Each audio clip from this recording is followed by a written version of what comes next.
and welcome back to my blog.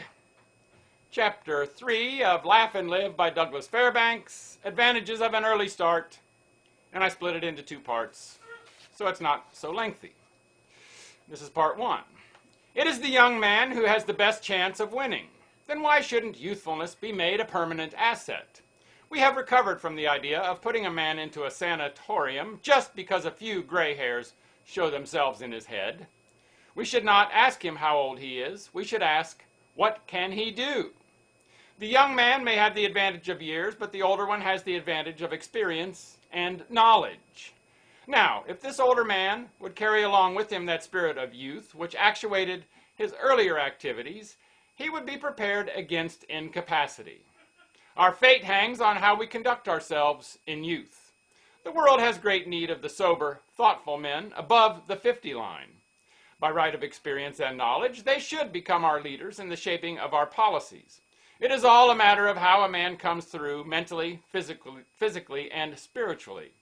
Age should not count against him. The first thought is to keep healthy. In fact, we cannot harp on this too much.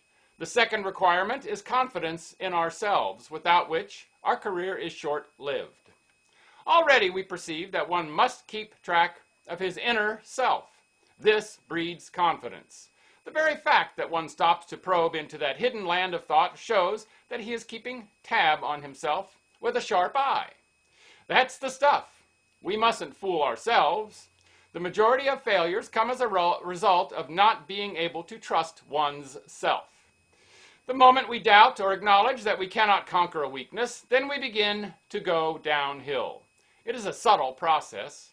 We hardly realize it at the time, but as the days go by, the years roll on, the final day of reckoning draws near, and relentlessly we are swept along as driftwood toward the lonely beaches of obscurity.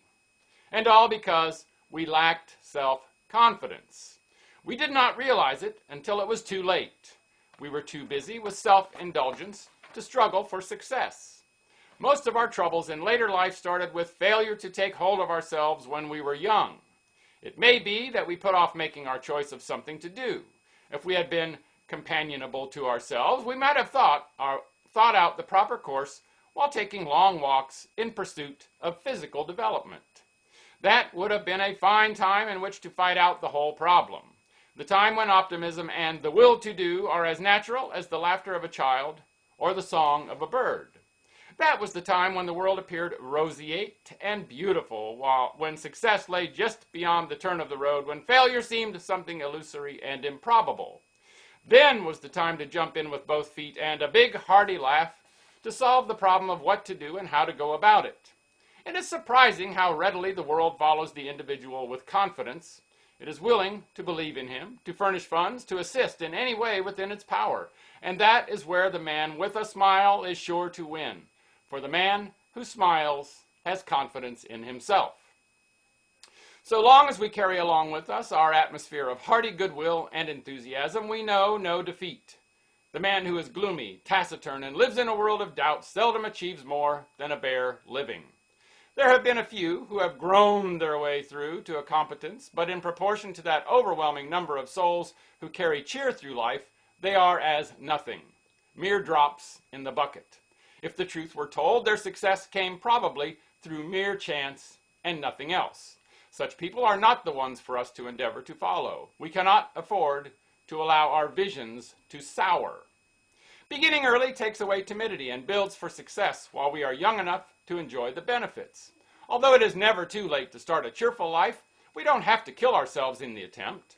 There is no necessity for throwing all caution to the winds, but we should press our advantages. With self-analysis comes a certain poise, a certain dignity and kindliness that tempers every move with precision. Once we get the proper start, we have only to take stock now and then in order to keep our machinery in a fine state of repair. If we have chosen wisely, we love our work and stick to it closely, not forgetting the home duties and our share in its success. Right here, we run up against the danger signal if our business success wins us away from the hearthstone. Love of home is a quality of the workers of the earth. What doth it profit a man to win the whole world if he loseth his own soul? And that is the end of part 1 of chapter 3. Part 2 tomorrow. Make it a great day, and bye for now.